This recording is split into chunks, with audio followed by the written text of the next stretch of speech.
Hey, Fragrance family, I'm Daver, And I'm Tyler.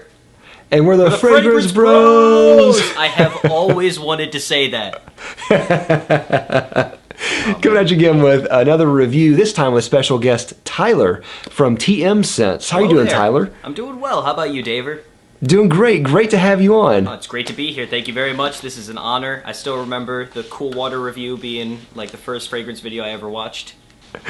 Well, glad to have you on. You're a newer reviewer, and you've got a lot of great content.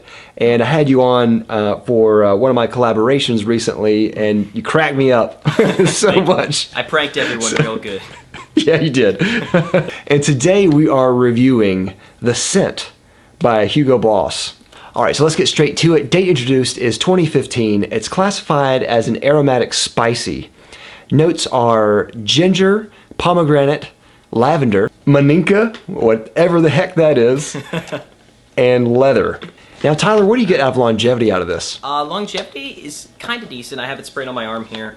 And it's been going on for like a solid 4 to 5 hours right now. I noticed when I was wearing it, it lasted probably a good 8 hours. On me, I didn't get that good of a longevity. Mine was in the poor range. Okay. It wasn't terrible, but it was not in like the 6 to 8 hour range. I think it was like under 6. It doesn't bother me a whole lot. I know some people would be like completely turned off if I said 5 hours. Yeah. But Imperial is awful. But it's around that for me. What about projection? I think that is the second biggest letdown of this fragrance. The first, I'll get into that. But the projection is, I couldn't even smell it on myself after I sprayed it. Like, for some reason, it just clung to me and did not let go. Like, it just would not go out even remotely. I could barely smell it on myself the entire time. It took about 30 seconds for it to wear off. It was absolutely awful. In my experience, I got somewhat in the average range, maybe below average. Yeah. It wasn't too bad, but overall on me, it was kind of a lighter scent in performance anyway. Season, I would say this is good for fall and spring, kind of in the in-between months, and for nights mostly. Yeah. And purpose, I would say this is mostly just casual. I would say casual. I could see maybe wearing this to work or something. Very inoffensive, doesn't really get in anyone's face. And I think also season, I could see maybe, it doesn't really have the performance for winter, but if you want to just throw it on, it wouldn't be like out of place. Yeah. All right, Tyler, what does this remind you of? Oh boy, what does this fragrance remind me of? Well, this fragrance brings to memory the press conference that was held at Christian Dior after Bleu de Chanel was released. And they were like, we got to do what they do. Now this reminds me of a similar press conference taking place at Hugo Boss, looking at Jimmy Choo Man and saying, you got mediocre, we can do that better.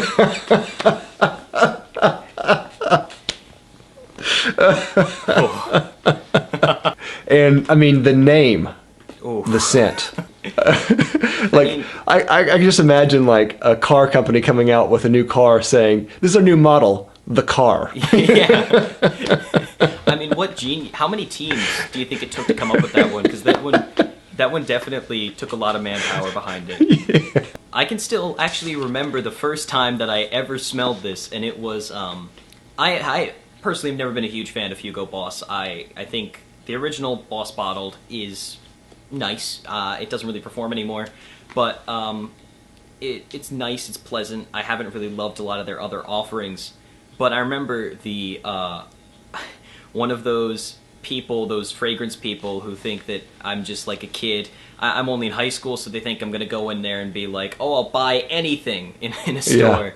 I went there and this lady was like, would you like to smell the new The Scent by Hugo Boss? And I'm like, oh yeah, I'll check it out. And the packaging is nice. It's a very unique, interesting bottle. And it's beautiful. The juice color looks like it's going to be potent.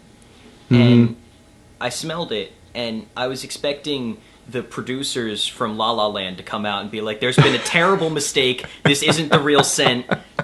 Something's gone terribly wrong.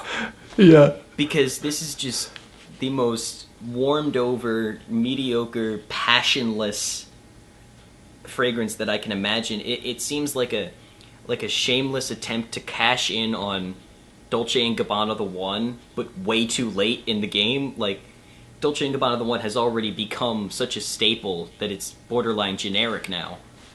And they're just trying to take Hugo Boss in that direction. Yeah, this is very much, I think, as you're saying, a very generic type of scent.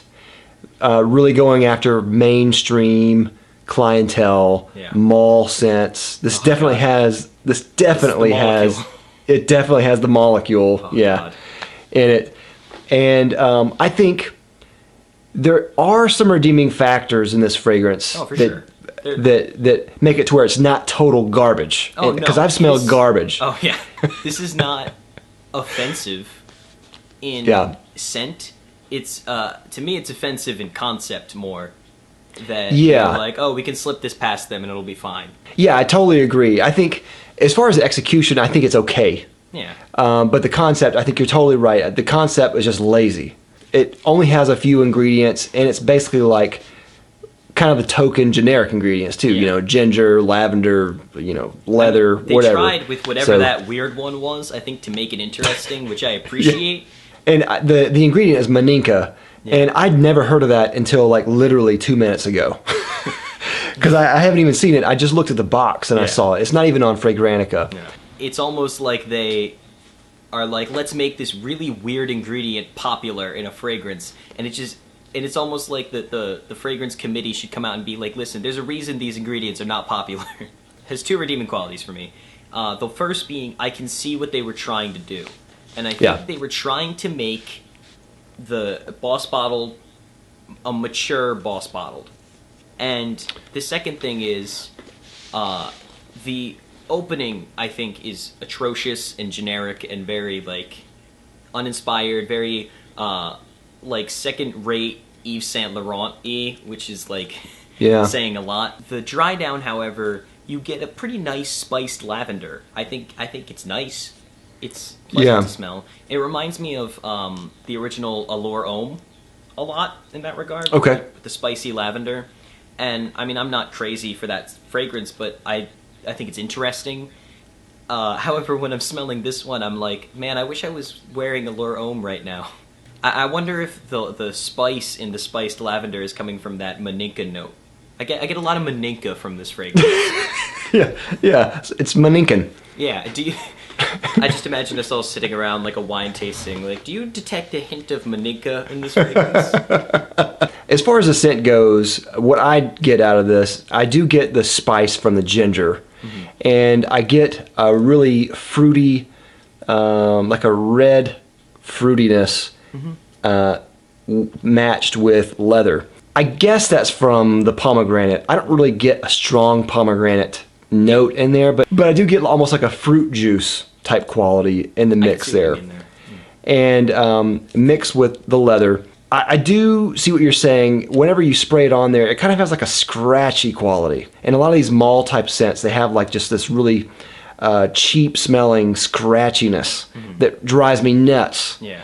And then after a while it dies down and it becomes a little bit better to wear. It is kind of just run of the mill. It is pleasant. It's not offensive. It's not terrible. It just flies under the radar. What it really reminds me of, I think the closest fragrance it reminds me of is Polo Red or Polo Red Intense. Okay. One of those two fragrances. And it's better than those. But it's still just blah. All I get is that spiced lavender into a very odd, kind of like weird vetiver almost. It's a maninka. Yeah. As it turns out, Terre d'Hermès is 100% maninka.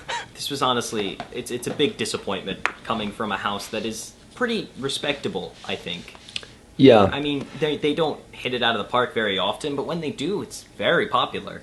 Now, what about compliments? Did you get many compliments when you wore this? Now, this is the part that baffles me. I have gotten more compliments in a single day with this fragrance than any other fragrance, including Really? like Aventus and stuff like that. It's the weirdest thing. My doctor complimented me on this. People Wow. I barely knew complimented me on this, and I'm like, what? It was honestly to the point that they made me write it down for them. And I was like, I Wow. didn't even tell you I was wearing anything. My wife did not like this at all. Yeah. And I didn't really get any notices outside of her, but it's not bad. So, you know, people are going to say, "Oh, you smell nice." Bang for buck. This is about $45 for 100 ml, and overall, that's a really good value for what you're getting here. If you like it. Yeah, if you like it, yeah. And that's the, you know, that's always the hook. But Yeah. that's the thing. Once you go under $50, I mean, you're really getting a great value. If you like Polo Red Intense, if you like those type of fragrances, check this out. I think this is a better version of a lot of those fragrances. It doesn't differentiate that much, No. but it's a step up anyway, even if it's a small step. All right, Tyler, final rating. What do you give this? I'm debating between a 2 and a 2.5. I'm going to give it a 2. Okay. If it was going to be a 2.5, it was going to be because of the Maninka note. It was inspired. It was a great move. But 2 was, I think, is about equal for this. It's very, it's not anything special whatsoever. There's nothing groundbreaking here. Nothing really to see here. Nothing bad. I just think it's so not worth it. I'm going to give this a 3 out of 5. I debated whether I should give this a 2 or a 3. And I thought a lot about it, and I don't dislike it, even though I don't think it's not a great fragrance at all. Mm-hmm. But it's definitely not a bad fragrance. And especially when comparing this to other fragrances that I think are just mediocre as well, that I gave 3s to, I think this really deserves a 3. Overall, I think it's okay, and just like the name says, it's just a scent. It's just the scent. So that's all we have. Let us know if you've tried Hugo Boss the scent down in the comments down below. Do you like it, love it, hate it? Let us know. And of course, if you haven't already, please like and subscribe down below. We'll love you for it. And I'll have a link down below to Tyler's channel where you can go and check him out as well. Thank you again, Tyler, for coming on. Really glad having you on. Thank you very much. Anytime. And we'll see you next time. We're the Fragrance Brothers. Bye.